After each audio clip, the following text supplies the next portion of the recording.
kita ingin orang lain mendengarkan pandangan kita, kita juga harus mau mendengarkan pandangan-pandangan mereka.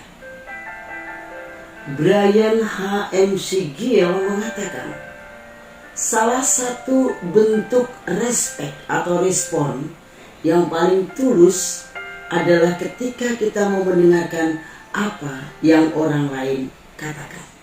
Sahabat, pastinya kita pernah mendengarkan dan bahkan didengarkan. Didengarkan adalah situasi realita biasa ketika kita mengalami sebuah komunikasi dengan sesama kita. Ketika kita mengalami perjumpaan dengan teman atau sesama kita. Dan ini sangat penting bagi kita semua mendengarkan, menjadi pendengar yang baik. Karena betapa bahagianya, senangnya kalau cerita kita, pandangan kita, ide kita, gagasan kita itu didengarkan. Siapa sih gak suka ketika apa yang saya katakan, apa yang ide gagasan yang saya sampaikan itu didengarkan, diberi respon yang baik bagi sahabat atau siapapun yang menjadi teman bicara saya.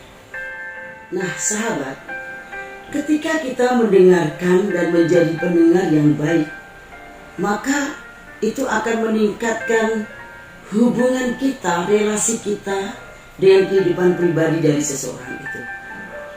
Nah, dengan mendengarkan cerita-cerita hidup mereka, sepertinya kita juga dibawa kepada kita menjadi orang yang fokus, ya, belajar menjadi orang yang fokus. Kita juga diajak untuk belajar menjadi orang yang sabar. Juga dengan belajar mendengarkan, mengasah diri untuk berpikir kritis. Nah, setelah itu kita bisa membantu memberikan solusi-solusi untuk memecahkan masalah. Dari situ juga kita mempelajari berbagai sudut pandangan yang berbeda satu dengan yang lain, yang unik, dan punya cara-cara bagaimana untuk menyelesaikan masalah itu. Akhirnya membangun relasi pertemanan yang berkualitas, berbobot, bukan sekedar hahaha, bukannya sekedar say hello, tapi benar sungguh pertemanan yang lahir dari hati karena didengarkan, karena saya mendengar cerita atau kisah-kisah hidup dari sahabat-sahabat saya atau sesama saya. Bagaimana ya untuk menjadi seorang pendengar yang baik? Saya pun juga ingin menjadi pendengar yang baik selama ini. Belumlah, masih jauh dari harapan. Pertama adalah kita diajak untuk mendengarkan dengan hati. Artinya kita diajak untuk ada di situ bersama teman kita, dan kita seolah-olah juga mengalami situasi atau posisi dari sahabat kita yang sedang bercerita itu. Tidak gampang, tetapi kalau kita merasakan seperti itu, ya akhirnya kita bisa menyelami. Dari situ muncul empati kita, ya. Ada care, ramah dan siap sedia untuk mendengarkan. Karena kalau sudah ada empati berarti saya mau mendengarkan. Dan kita diajak untuk menyediakan waktu, ya. Tidak tergesa-gesa, sebentar ya, saya mau pergi dulu. Enggak, itu sangat gak mengenakan bagi teman kita, sahabat kita yang sedang bercerita. Nah, jangan tegang juga, jangan terburu-buru. Bahkan menyela cerita, asik lagi cerita disela. Mungkin saya juga ingin didengarkan, belum waktunya, belum saatnya. Nah, kita juga diajak untuk hati-hati dengan gerakan tubuh kita, gestur kita. Gerakan sedikit pun bukan berarti kita hanya diam terpaku, tapi gerakan-gerakan kita yang aneh itu terbaca oleh sahabat kita yang sedang bercerita. Dan kita diajak jangan meremehkan cerita-cerita mereka, ungkapan dari sesama kita yang sedang bercerita, entah gembira atau susahnya. Dan diajak juga kita ada kontak mata. Kita pegang bahunya, kita melihat, mendengarkan. Dan kita diajak juga untuk memperhatikan setiap detail dari sebuah apa yang diceritakan. Detail dari apa yang dibicarakan.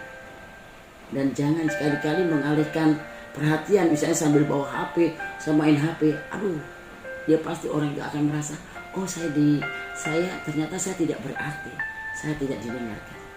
Nah, dan akhirnya sahabat, kita diajak untuk memikir dulu dengan baik, dengan bijak ketika kita akan memberikan masukan-masukan. Ketika memberikan masukan atau saran seperlunya, pastinya kita mendengarkan keseluruhan dari sebuah cerita yang diungkapkan oleh teman kita. Menjadi pendengar yang baik adalah kita sebagai pribadi yang memiliki empati yang tinggi, sehingga membuat sahabat yang sedang berbicara merasa didukung, merasa dihargai, dihormati, dan akhirnya membangkitkan rasa percaya diri dari sahabat kita yang sedang berbicara itu. Dan bisa juga bahwa kehadiran kita, kebersamaan kita bersama sahabat saya, orang akan merasa aman dan nyaman.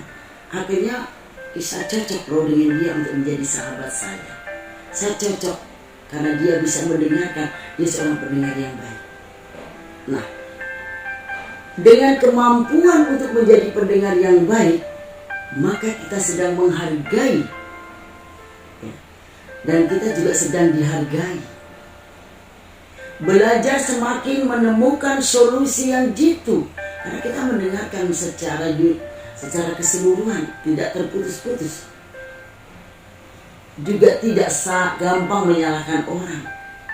Bahkan muncul kita disukai, disegani.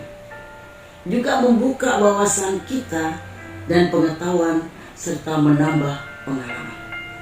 Untuk itu sahabat, mari kita belajar.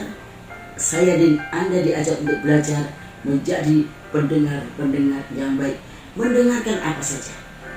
Mendengarkan orang bercerita, mendengarkan misalnya sedang menonton YouTube juga mendengarkan, belajar menjadi setia. Sehingga kita mengetahui secara keseluruhan apa yang mau disampaikan oleh sahabat saya atau apa yang disampaikan oleh media sosial kepada saya. Semoga saya dan Anda menjadi pendengar-pendengar yang baik.